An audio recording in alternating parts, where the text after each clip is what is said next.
After relocating from America to Sydney, I lived in Bali, Indonesia for 11 years. A lot of us expats wanted to be in a place where we could express ourselves and live without the constant bombardment of corporations and their influence. Bali is really a magnet for creatives. We had it all for a while. We call it the Bali bubble. This beautiful island is sitting on the equator, on the Ring of Fire. It's got a beautiful, strong Balinese Hindu culture that just really makes time stand still. People from around the world created this atmosphere that would have looked a lot to me like the early melting pot days of the USA. You've got first-generation Germans, Australians, the English, the Russians, the Spanish, the Japanese, all of these shades of the international scene melted together. But it all began to change a few years ago. Wall Street investors started showing up, buying up 4 and 5 businesses at a time. Cell towers everywhere. The airport installed facial recognition technology, and Indonesians had to get electronic national ID cards. Like a slow, creeping, slow drip of all of these globalist technologies. All these upgrades were touted, of course, as a great sign of modernization. But for me, this was just indicating that the time was near that our little utopian bubble was on the cusp of being infiltrated. As it turns out, not surprisingly, I got caught in the crossfires of this encroaching takeover. Being the most established fitness brand in Bali was really like a dream come true for me. It was a way to connect with people in a meaningful way that was creating positive change in their lives. It was quite well known and it was quite loved. That drew a lot of attention, and there were eyes on us. And what ended up happening was really soul destroying.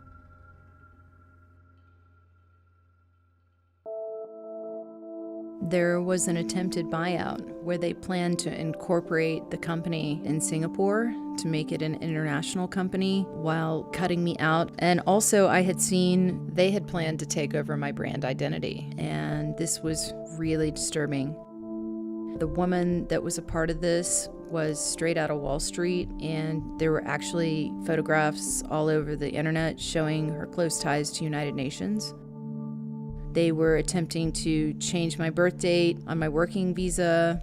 They had me listed as a WTO member, meaning that my work visa said I was a World Trade Organization member. Any contesting that I would try to do at the local level wouldn't be possible because it would bring the case outside of local jurisdiction. I had this thought, okay, I'm gonna open a case over at the US Embassy. So I got a lawyer to protest this and pushed back to claim my intellectual property. And I told them, I know what you're up to. I know that this WTO status would mean that I can't come against you in the courts. I was lucky, however, my pushback was strong enough that the deal fell apart and the company closed and never sold. How did that affect the people around you? We had a strong community, and people lost out on that. I had said, well, I'm just gonna pick myself up and keep going. I'm gonna put together a business plan. I'm gonna come up with my own studio design, and I'm gonna look for an investor. There were some investors that had been looking at me, and I got offered money to build my studio concept with a revenue share deal where I retained ownership of my brand. So I was pretty excited about this. Obviously, it seemed like a dream come true. What was really surreal is I just got this feeling as time was going forward, I'm dealing with the Brotherhood. There was a certain handshake that was happening and interactions with them. There were rooftop events that were all about climate change, just things that you would have seen coming out of the playbook of Agenda 21. There was just this constant talk about, it's like everything had to be approved by the stakeholders. One of the people I found out also was one of the main investors for one of the biggest exercise brands throughout Europe. They pressured me to put the app Slack on my phone, which is a total invasion of privacy and tracks your every move.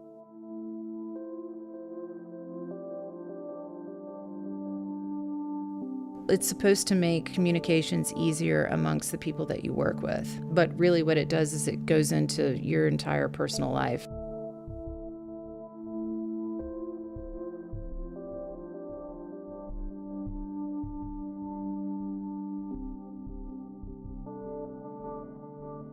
I was having internal conflict about what exactly I was getting myself into. Honestly, then I soon found myself being gaslighted and battling. I had a lot of legit reasons to believe that they planned to record my routines and mass produce them in the European market. As I could see, they wanted to put surveillance cameras in the exercise studio. I didn't want this. It was apparent that they weren't telling me everything, and things that they had promised me in the beginning were not coming to fruition and were changing. I'm known for being against the McDonaldization of fitness. That's where you do nothing more than follow the same routine, like a robot. I felt that what they wanted to do was take the idea and package it as a formula in the way that the rest of the industry has been done. I didn't want to let them have my idea because my entire idea was unique in the industry.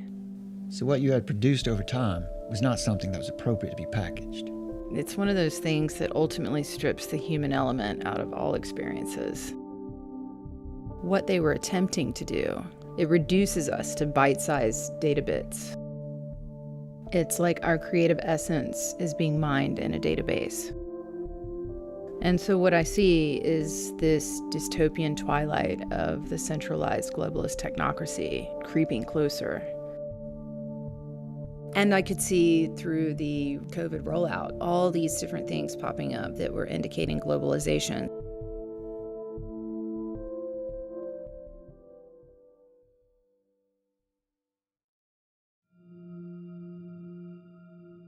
I will never forget a really shocking moment is after the pandemic was in full swing, the Balinese punk rocker JRX, we got word that he was put in jail for speaking his mind, for just asking questions. And all of us were really shocked at this. It was a very sobering day, a very sad day. It actually brought me to tears, and it had a big level of intimidation on everyone's feeling about what's happening. And I can remember a couple of the people that were in the room with me, and they also knew JRX. JRX is very known by the community and very loved because of all that he does to give back to the community. So for him to be captured, basically, and silenced in that way was a big show of force to intimidate the Balinese culture into submission to what was happening. And this was super disturbing. They were making an example out of him. Word on the street was that he was speaking out against the World Health Organization, and therefore that's why all of this was happening. All these different things popping up that were indicating globalization, such as posters around town to enforce the mask mandates were showing up. Armed military roadblocks put out surprise checkpoints to make sure people were wearing masks. And in neighborhoods, they sometimes were pulling you over to ask where you were heading. Businesses being required to close by 7 or 8 o'clock at night. In the shock of this happening right before my eyes in a community that I had been with for so many years, Indonesia is supposed to be a democracy. I really got hit with the epiphany that this was here to break the human heart, to break the human spirit, that we are being initiated into the NWO. It's the externalization of the hierarchy. Yeah, Blavatsky's secret doctrine. Right.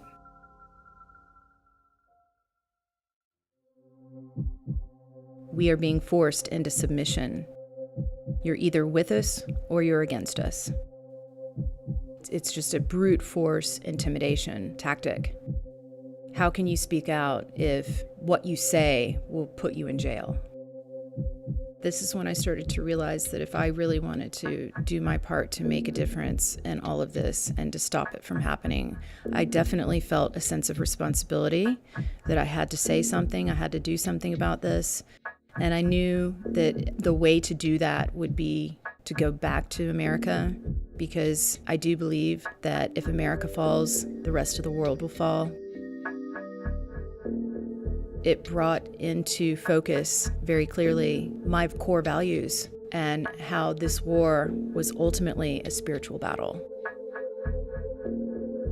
So I had to get back and put the message out that there's nowhere to hide, that the real important thing is the battle is for your soul.